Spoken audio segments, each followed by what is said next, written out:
I'm Trenda Hackett CPA, your Web CPA with the Web CPA Virtual Tax Clinic, and I'd like to welcome you to the Tax Playbook, where I'm giving you each week tips and strategies to win in your taxes. If you have any questions about any information that I share on these videos, or if you just need more information, please visit us at www.virtualtaxclinic.com.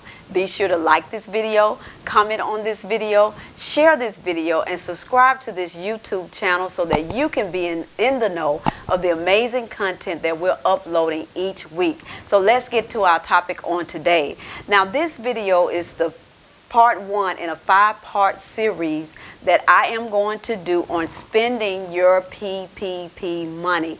And I thought it necessary to help you, to walk you through spending your PPP money, to keep you in compliance with the SBA requirements, to keep you out of trouble, and most of all, to position you so that you can have your loan fully forgiven.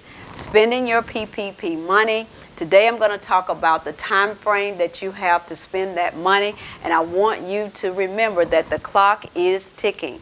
The clock is ticking. So there's some things you need to do right now for you to be in compliance with the SBA requirements.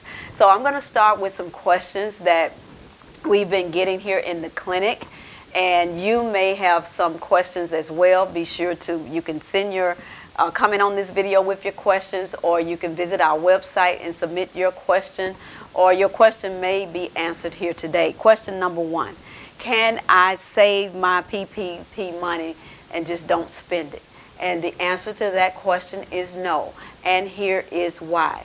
When you filled out your PPP loan application, you initial some boxes, you sign the application, you check some boxes, and when you were doing that, you were telling the SBA 3 things. You were telling them that you're going to spend that money in a covered period and on covered expenses.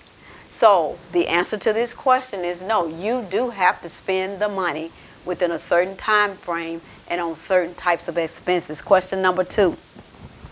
How long do I have to spend my PPP money? That's going to be the gist of this video on today. I'm going to go in depth and help you to determine what your covered period is, which is the period in which you have to spend that money on covered expenses. Question number 3, what happens if I don't spend the PPP money?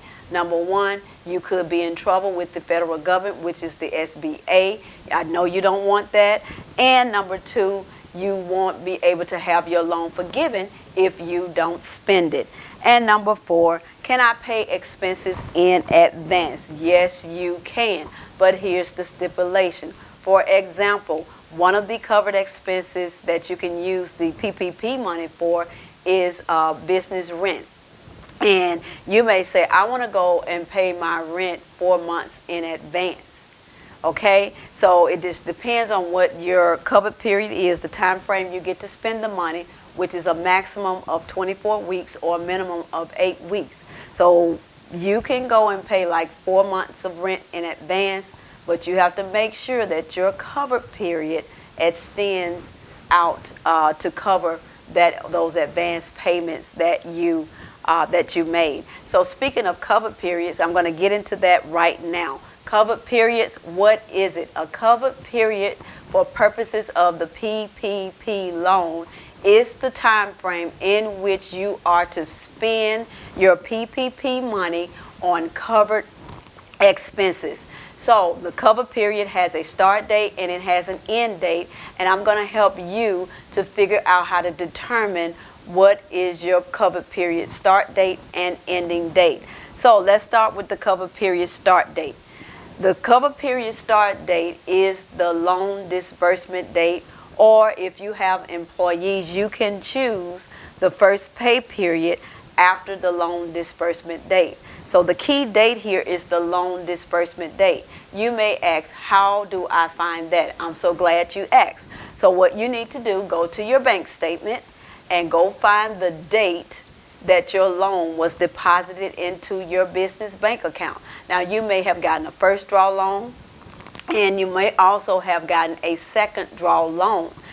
remember the first and the second, the dates of the first and the second draw, they stand alone. You cannot combine those. Each one of those loans have their own covered period.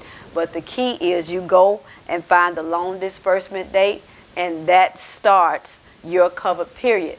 Now, what you need to know now is how long is your covered period. That depends on when you got your loan. And I'm going to talk to you about that now. If you see these dates right here, these dates represent the different days that the laws change for the PPP program and how they changed the covered period. So it's important that you know when your loan was disbursed. If your loan was disbursed between March 11, 2020 to June 4th, 2020, then you have an 8-week covered period or 56 days. You have only this one choice, 8 weeks. So what does that mean? You have 8 weeks from the loan disbursement date to spend your PPP money on covered expenses, which I will talk about in my next video, to spend that money. Now, if your loan was disbursed June 5th, and between June 5th, with June 5th included, and December the 26th, 2020, then you get to choose either an 8-week or a 24-week covered period. You only have two choices, 8 or 24 weeks, and that means it's 8 or 24 weeks from the loan disbursement date.